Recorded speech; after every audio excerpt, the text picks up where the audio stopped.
The lesson Washington learns from Venezuela. Let me take you back to March 18, 2024, a date that barely registered in the American press, buried under the usual noise of partisan bickering and celebrity scandals. That was the day the U.S. Treasury Department quietly extended its license, allowing Chevron to operate in Venezuela, just weeks after the Biden administration had signaled a potential easing of sanctions on the Maduro regime. To most observers, this was just another bureaucratic footnote, a minor adjustment in the long, messy saga of U.S.-Venezuela relations. But to those of us who've spent decades studying how great powers learn or fail to learn from their mistakes, this was something far more significant. This was Washington's latest, most revealing lesson in the limits of its own power. I've been tracking Venezuela for over 20 years, ever since Hugo Chavez first began his experiment into 21st century socialism and the Bush administration started treating Caracas like a rogue state. I've watched as U.S. policy oscillated between overt hostility and half-hearted engagement, as each administration convinced itself that this time, things would be different. And yet, here we are, with Venezuela still standing, still defiant, and the United States still struggling to answer a simple "what do we actually want here?" The official narrative is straightforward enough. The U.S. government will tell you that Venezuela is a failed state, a humanitarian disaster, a narco-dictatorship propped up by Cuba, Russia, and China. They'll point to the collapse of its oil industry, the exodus of over 7 million refugees, the sham elections, and the brutal repression of dissent. They'll cite the 2019 recognition of Juan Guaidó as interim president, a move that, at the time, seemed like a masterstroke of diplomatic pressure. And they'll argue that sanctions, while painful, are necessary to force Nicolas Maduro from power and restore democracy.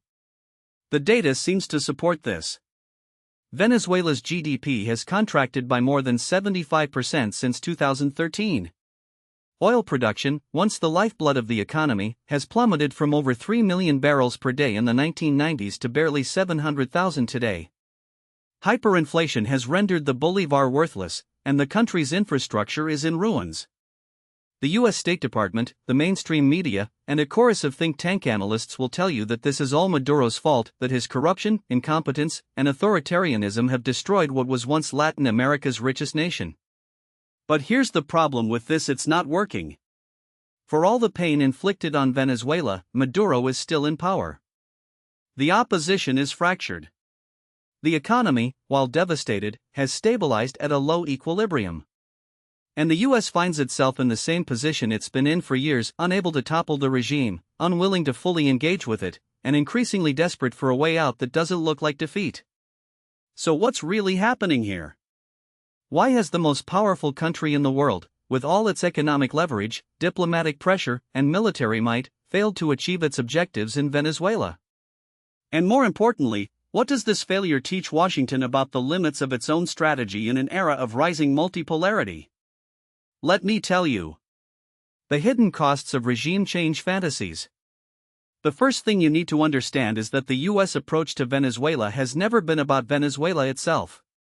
It's been about signaling to allies, to adversaries, and to the American public.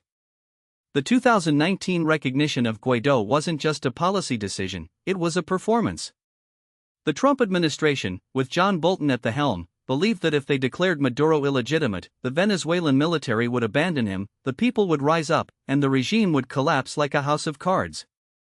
It was the same playbook they tried in Syria, in Libya, in Iraq: declare a leader a dictator, impose sanctions, wait for the dominoes to fall. But here's where the data doesn't support the narrative. The Venezuelan military didn't turn on Maduro. The people didn't rise up in sufficient numbers. And the sanctions, rather than weakening the regime, strengthened it. How? Because sanctions don't hurt dictators, they hurt the people, and dictators use that suffering to consolidate power. Maduro didn't just survive, he adapted. He deepened his ties with Russia and China, who stepped in with loans, oil swaps, and military support. He allowed limited economic liberalization to ease the pressure, while keeping the levers of power firmly in his hands. And he waited out the U.S., knowing that American attentions are short and that domestic political pressures would eventually force a shift. This is the first lesson Washington refuses to. Regime change is not a policy. It's a gamble. And in Venezuela, the House always wins. Now, let's talk about the real motivations behind US policy. Because this isn't just about democracy or human rights, it's about resources. Venezuela sits on the largest proven oil reserves in the world, larger even than Saudi Arabia's. For decades, US policy in Latin America has been driven by a simple who controls the oil? Chavez nationalized the industry, kicking out ExxonMobil and Chevron in 2007. The US retaliated by supporting a failed coup in 2002, then imposing sanctions in 2017 under Trump. The goal was never just to remove Maduro, it was to reclaim Venezuela's oil for American commies. But here's the oil is still there, and the US still can't get to it. Sanctions have made it nearly impossible for American firms to operate, while China and Russia have filled the void. In 2023, China imported over 400,000 barrels of Venezuelan oil per day, paying in yuan and bypassing the US financial system entirely. Russia, meanwhile, has sent military advisors, cybersecurity support, and even Wagner Group mercenaries to prop up Maduro. The US has spent years trying to strangle Venezuela's economy, only to watch its adversaries grow stronger. This is the second lesson Washington is learning the hard in a multipolar world: sanctions are a double-edged sword. Every time the US cuts a country off from the dollar, it accelerates the creation of alternative financial systems. Every time it imposes an oil embargo, it pushes that country into the arms of its rivals. And every time it fails to achieve its objectives, it emboldens those who argue that American power is in decline. The geopolitical how Venezuela became a proxy war. Now, let's out. Because Venezuela isn't just a failed state, it's a battleground in the new Cold War between the US, Russia, and China. From a realist perspective, this makes perfect sense. The US has long treated Latin America as its sphere of influence. The Monroe Doctrine, after all, was a declaration that the Western Hemisphere was off-limits to European powers. But in the 21st century, that doctrine is being tested like never before. Russia and China see Latin America as a critical front in their challenge to US hegemony. And Venezuela, with its oil, its strategic location, and its defiance of Washington, is the perfect staging ground. Let me give you some numbers. Since 2006, Russia has sold Venezuela over $11 billion in arms, including fighter jets, tanks, and air defense systems. In 2023, Russia's state-owned oil company, Rosneft, signed a $16 billion deal to develop Venezuela's offshore gas fields. Meanwhile, China has lent Venezuela over $60 billion since 2007, most of it secured against future oil deliveries. And in 2024, China and Venezuela signed a 25-year cooperation agreement, deepening ties in energy, infrastructure, and technology. This isn't just economic engagement, it's geopolitical encirclement. Russia and China aren't in Venezuela out of altruism. They're there to counterbalance the US, to show that Washington's writ no longer runs unchallenged in its own backyard. And they're doing it in a way that's far more effective than anything the Soviet Union ever attempted during the Cold War. Here's where it gets interesting. The US response has been a mix of denial and overreaction. On one hand, you have the hawks in Congress and the Pentagon who still believe that a little more pressure, a few more sanctions, a few more covert operations will bring Maduro to his knees. On the other hand, you have the realists in the State Department and the intelligence community who recognize that the US is losing this fight, and that the only way out is through negotiation. But here's the US doesn't negotiate from a position of strength. Every time it tries to engage with Maduro, it looks weak. Every time it eases sanctions, it looks like it's retreating. And every time it fails to deliver on its threats, it emboldens its adversaries. This is the third lesson Washington is in a multipolar world. Credibility is everything. And right now, the US is hemorrhaging it. The military. Why Venezuela isn't Libya. Now, let's talk about the military implications. Because if there's one thing that keeps me up at night, it's the growing chorus of voices in Washington who think that Venezuela is just another Libya, that a quick, decisive intervention could solve everything. Let me be: Venezuela is not Libya. The Venezuelan military is far larger, far better equipped, and far more loyal to the regime than Gaddafi's forces ever were. The country's terrain, dense jungles, mountainous regions, and sprawling urban areas, makes a conventional invasion a logistical nightmare. And unlike Libya, Venezuela has allies who are willing to fight for it. Russia has already deployed military advisors to Venezuela, and there are credible reports that Wagner Group mercenaries have been embedded with Venezuelan forces. China, while not as overtly militaristic, has provided cybersecurity support and intelligence sharing capabilities. And let's not forget Cuba, which has been propping up the Maduro regime for years with intelligence operatives and military trainers. Now, imagine for a moment that the US decided to launch a military intervention.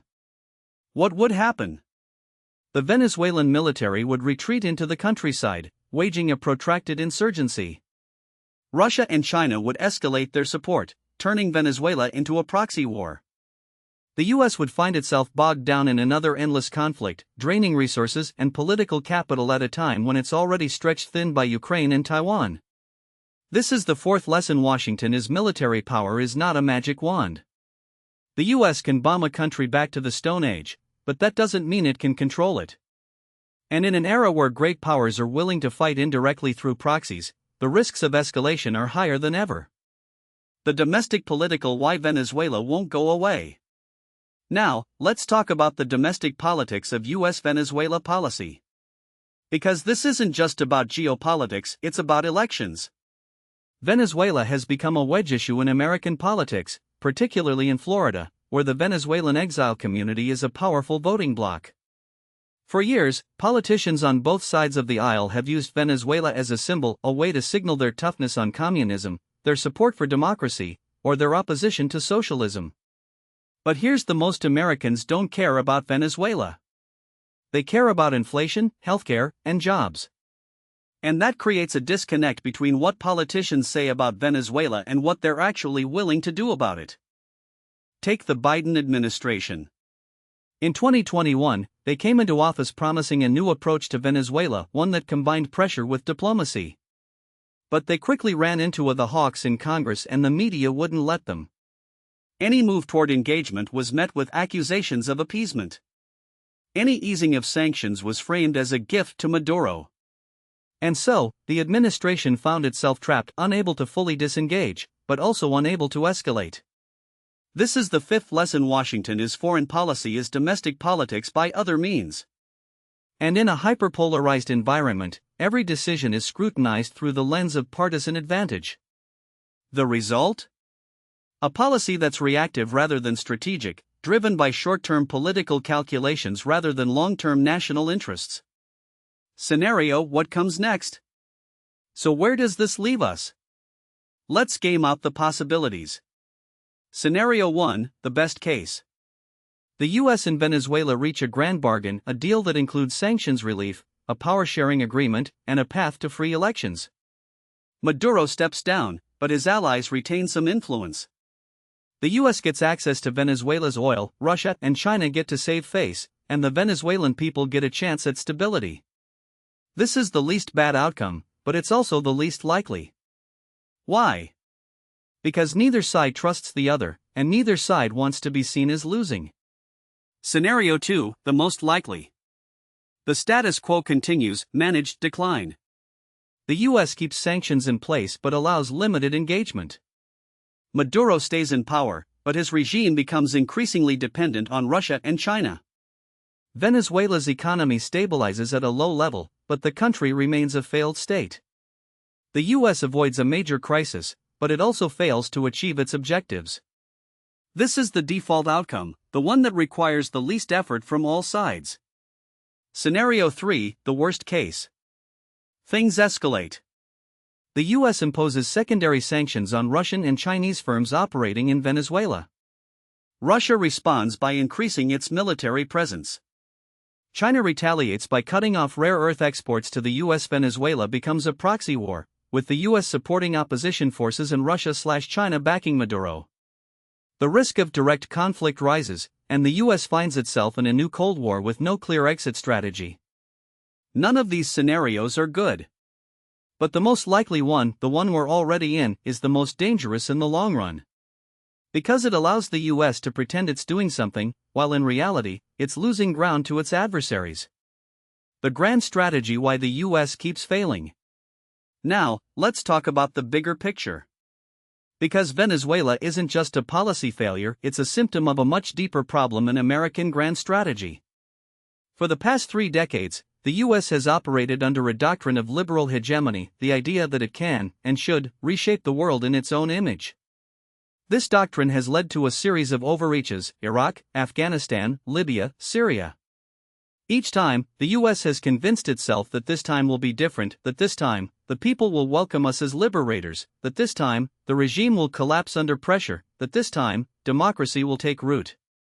But here's the it never works. Because the world isn't a blank slate.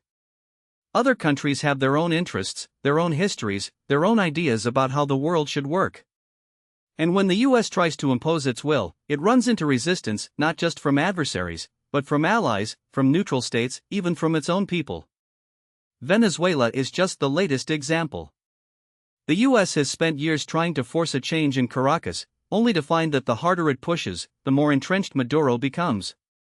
And the more it fails, the more it doubles down, because admitting failure would mean admitting that the entire doctrine of liberal hegemony is flawed. This is the sixth, and most important, lesson: Washington is power is not infinite. The US is still the most powerful country in the world, but it's no longer the only powerful country.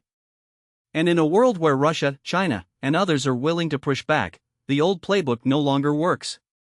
What should we do instead? So what's the alternative? If regime change is a dead end, if sanctions are counterproductive, if military intervention is a disaster waiting to happen, what should the US do about Venezuela? Let me be: the US should disengage. Not completely, not overnight, but strategically. It should recognize that Maduro isn't going anywhere, that Russia and China are already entrenched, and that the best way to counter them isn't through more pressure, but through competition. Here's 1. End the sanctions regime. Sanctions haven't worked. They've only pushed Venezuela into the arms of US adversaries. The US should lift them unilaterally, not as a concession to Maduro, but as a way to undermine Russia and China's influence. If Venezuela's oil is flowing again, it's less dependent on Chinese loans and Russian arms. 2. Engage, but don't legitimize. The US should open a direct channel with Maduro's government, not to endorse him, but to negotiate.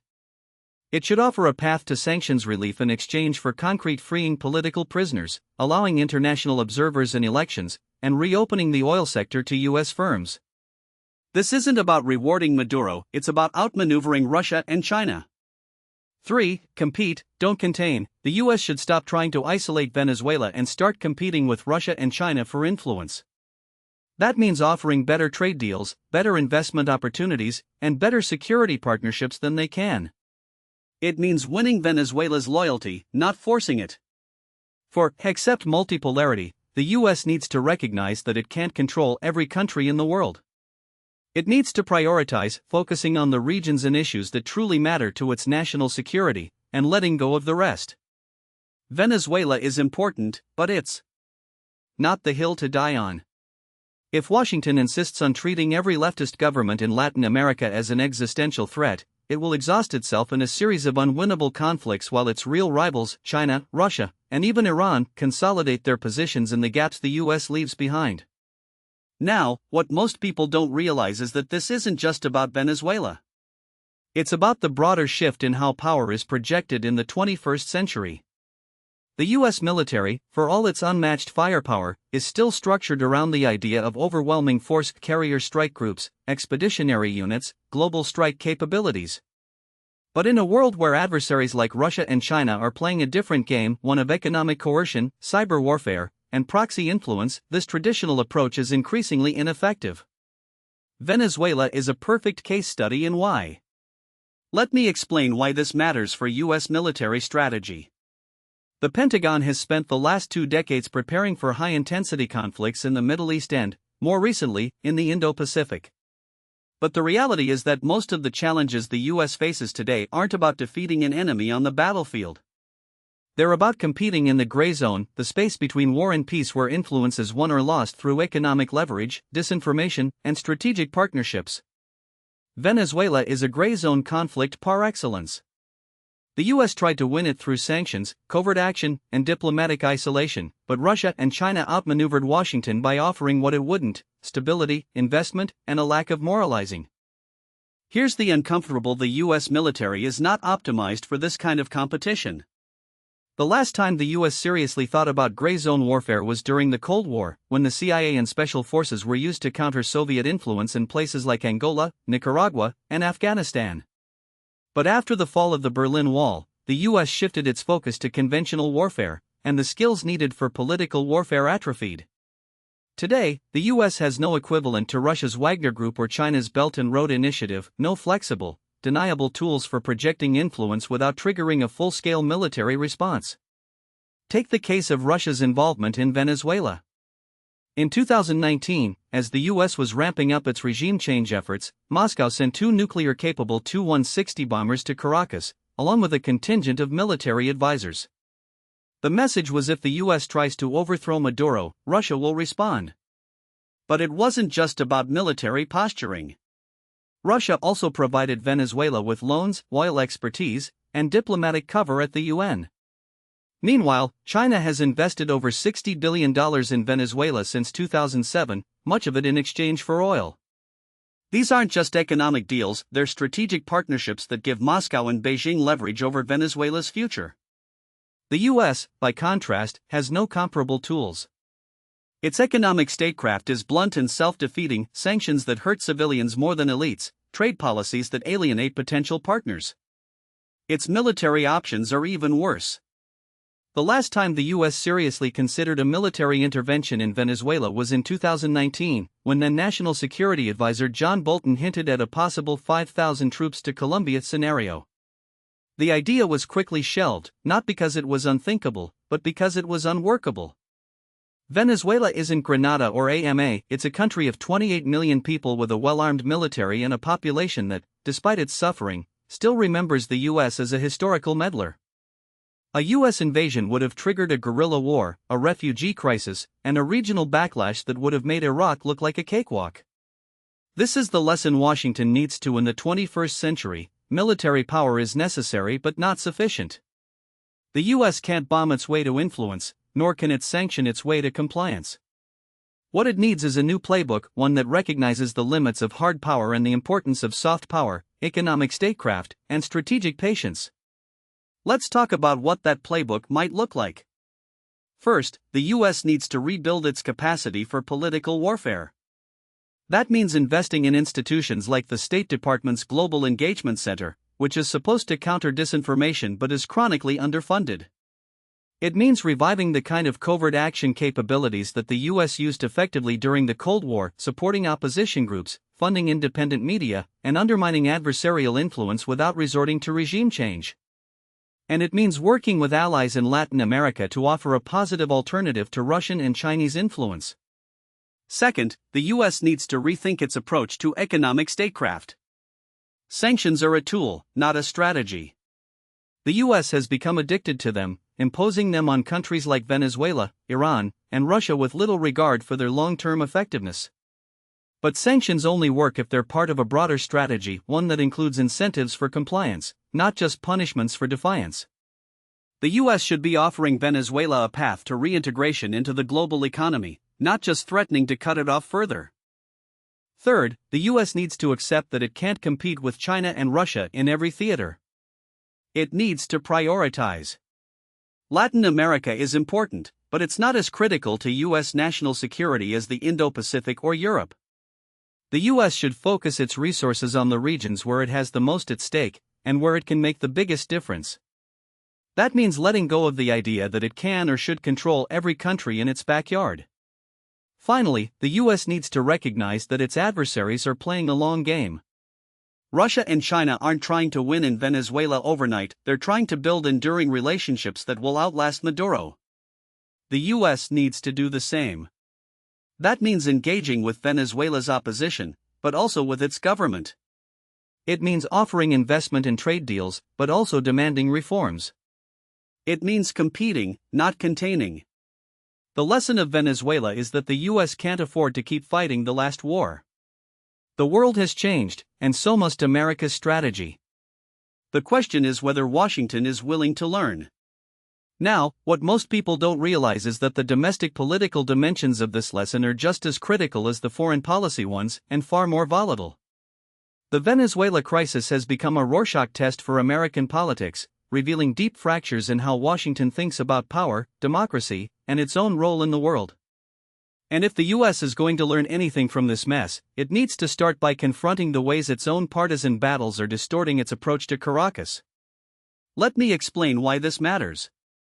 For the past decade, Venezuela has been a political football in Washington, kicked back and forth between hawks who see Maduro as a dictator who must be overthrown and realists who argue that regime change is a fantasy. The problem is that neither side has been honest about the trade-offs. The hawks, led by figures like Marco Rubio, who has been the most vocal advocate for a hardline approach, have pushed for maximum pressure, from sanctions to recognition of Juan Guaidó as interim president in 2019. But their strategy has failed to produce results, and in the process, it's given Maduro an excuse to crack down on dissent while blaming US interference for Venezuela's economic collapse. The realists, meanwhile, have been too quick to dismiss the moral and strategic costs of engagement. They argue that the US should talk to Maduro, but they've offered little in the way of a coherent plan to push for real reforms or protect Venezuela's opposition. Here's the uncomfortable: both sides are trapped in their own narratives, and neither is willing to admit that the other might have a The hawks refuse to acknowledge that sanctions have hurt ordinary Venezuelans more than the regime, while the realists downplay the fact that Maduro has used engagement with the US as a propaganda tool to legitimize his rule. The result is a policy that lurches between extremes: maximum pressure one day, half-hearted negotiations the next, with no clear endgame in sight. Take the 2019 recognition of Guaidó as interim president. On paper, it was a bold move, a way for the US to signal its support for democracy in Venezuela. In practice, it was a gamble that backfired spectacularly. Guaidó's government never gained control of the country's institutions, and his international recognition faded as quickly as it had risen. By 2021, even the Biden administration was quietly walking back its support, shifting toward a more pragmatic approach that included talks with Maduro's government. But the damage was done.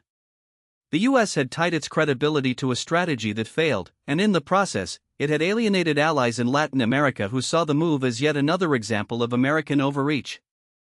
The lesson here is that domestic politics in the US can't be separated from its foreign policy. Every time Venezuela comes up in Washington, it's not just about Maduro, it's about who gets to define what American power should look like. The hawks see Venezuela as a test of American resolve, a chance to prove that the US can still shape events in its own hemisphere. The realists see it as a cautionary tale, a reminder that the US can't afford to repeat the mistakes of Iraq or Libya. And the rest of the world? They're watching, and they're drawing their own conclusions about whether the US is still capable of coherent strategy. Now, let's talk about the scenarios that could play out in the next few years.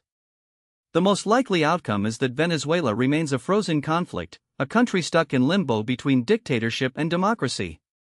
Maduro isn't going anywhere. He's survived sanctions, protests, and even a US-backed coup attempt in 2018. But neither is he secure. His government is deeply unpopular, and his grip on power depends on a mix of repression, patronage, and foreign support from Russia and China. The opposition, meanwhile, is fractured and demoralized. Guaidó is a spent force, and the younger generation of leaders, figures like Maria Corina Machado, who won the opposition's primary in 2023, are still figuring out how to navigate a political landscape where the rules are rigged against them. The wild card here is oil. Venezuela sits on the world's largest proven oil reserves, and if Maduro can find a way to stabilize production, with or without US sanctions relief, he could regain some of the leverage he's lost. The Biden administration has already shown a willingness to ease sanctions in exchange for concessions, like the release of American prisoners or progress on electoral reforms. But any deal would be fragile, and it would almost certainly face fierce opposition from hawks in Congress. The risk is that the US ends up with the worst of both: a policy that's too soft to force real change but too hard to build trust with Maduro's government. The other scenario is more a sudden collapse of Maduro's regime, either through a military coup or a mass uprising. This is the outcome that hawks in Washington have been hoping for, but it's also the most dangerous. Venezuela's military is deeply corrupt, and any transition would likely be messy, with factions fighting for control of the country's resources. The US would face to intervene to stabilize the situation, or stand back and risk chaos.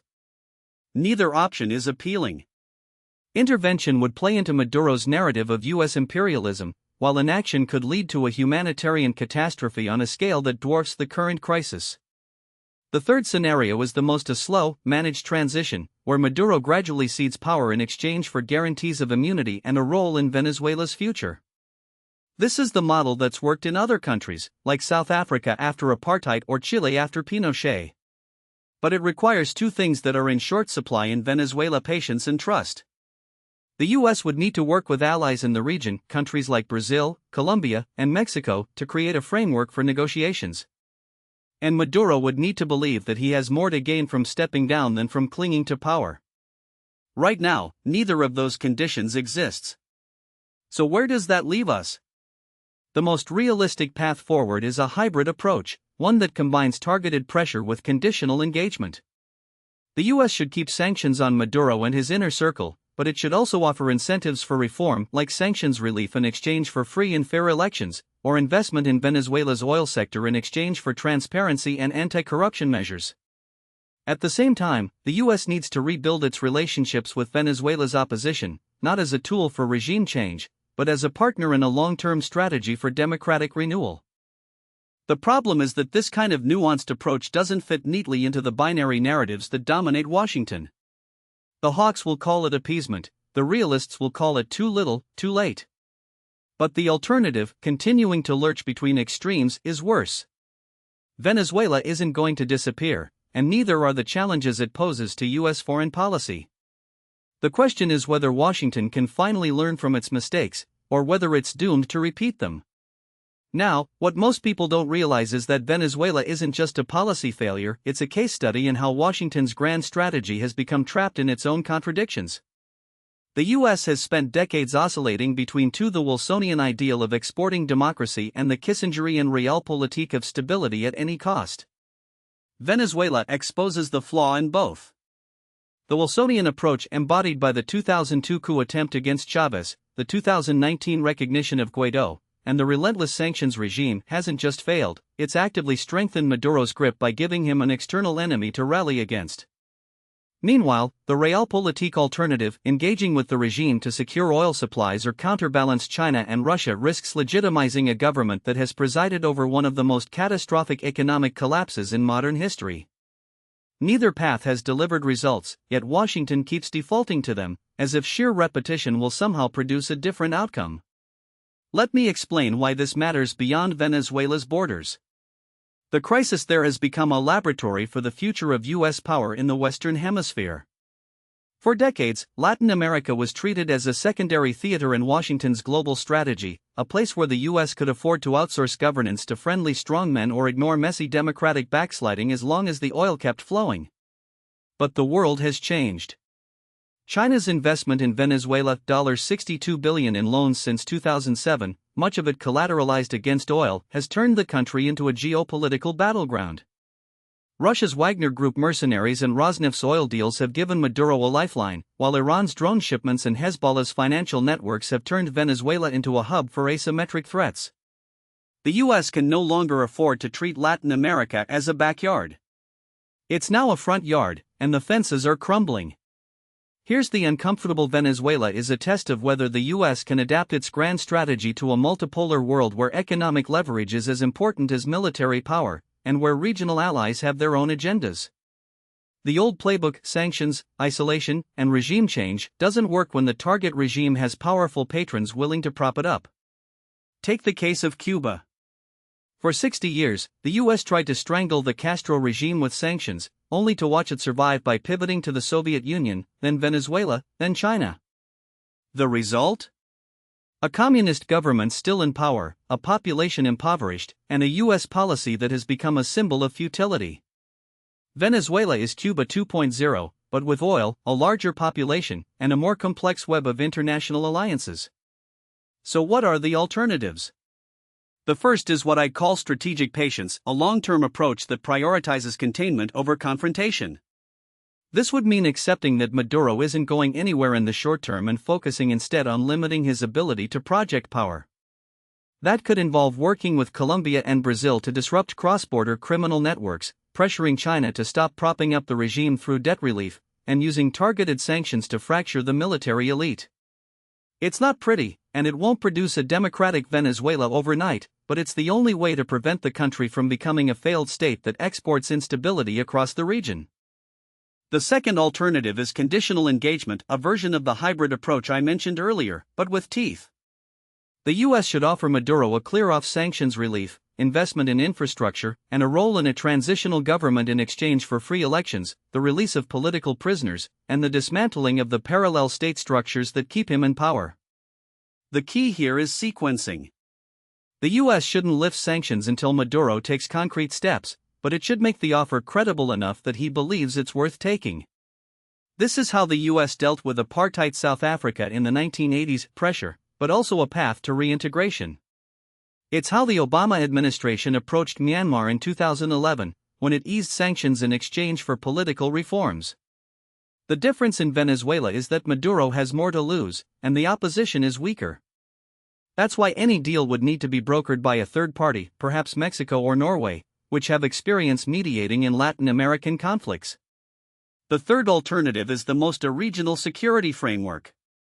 The U.S. could propose a new hemispheric pact, modeled on the 1947 Rio Treaty but updated for the 21st century, that commits signatories to collective action against transnational threats like drug trafficking, migration crises, and authoritarian action.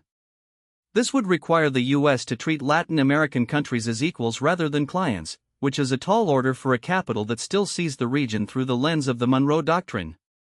But it's the only way to counter China's growing influence.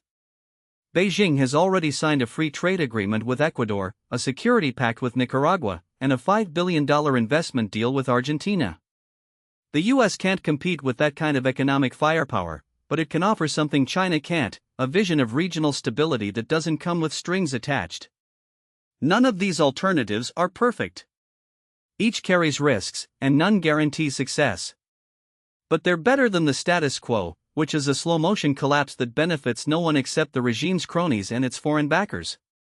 The lesson Washington needs to learn from Venezuela isn't just about sanctions or elections or even oil. It's about humility. For too long, the U.S. has operated under the assumption that it can shape the world in its image, that its power is limitless, and that its enemies will eventually bend to its will. Venezuela has exposed the limits of that thinking. The country isn't a problem to be solved, it's a reality to be managed. And managing it will require something that's been in short supply in Washington for a long: strategic discipline. Let me close with a historical parallel. In 1979, the U.S. faced a similar crisis in Iran, when the Shah's regime collapsed and the Ayatollah Khomeini took power. The Carter administration, like the Trump and Biden administrations in Venezuela, was caught between the desire to punish the new regime and the need to protect U.S. interests. The result was a series of missteps: support for Saddam Hussein's war against Iran, the disastrous hostage crisis, and decades of enmity that persist to this day. The lesson of Iran wasn't that the U.S. should have intervened more forcefully, but that it should have recognized the limits of its power earlier. Venezuela is Iran in slow motion. The question is whether Washington will learn from history, or whether it will keep repeating it until there's nothing left to save.